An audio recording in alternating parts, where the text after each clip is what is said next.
আসসালামু আলাইকুম এভরিওয়ান, চলে এলাম নতুন আরেকটি রেসিপি নিয়ে। আজকে আপনাদেরকে তৈরি করে দেখাবো মসুর ডাল দিয়ে চিংড়ি মাছের বড়া। চলুন তাহলে শুরু করা যাক। আমি এখানে চিংড়ি মাছগুলো ভালোভাবে পরিষ্কার করে ধুয়ে ব্লেন্ড করে নিয়েছি। আপনারা চাইলে পাটায়ও বেটে নিতে পারেন। দিয়ে দিচ্ছি ব্লেন্ড করে রাখা মসুর ডাল। আমি এখানে 1.5 কাপ পরিমাণ মসুর ডাল নিয়েছিলাম।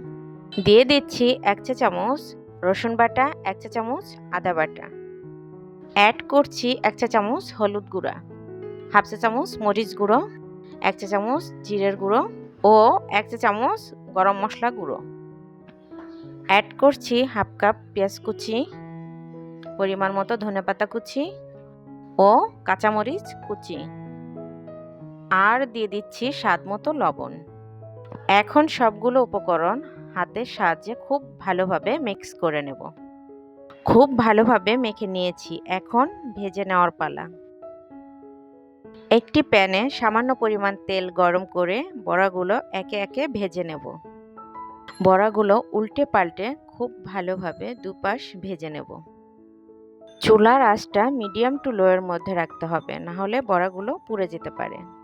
আমার বড়াগুলো ভাজা হয়ে গিয়েছে। এই পর্যায়ে বড়াগুলো আমি উঠিয়ে নিচ্ছি। এভাবে সবগুলো বড়া আমি ভেজে নিয়েছি। বাসায় ট্রাই করে কমেন্ট বক্সে জানাবেন কেমন হলো।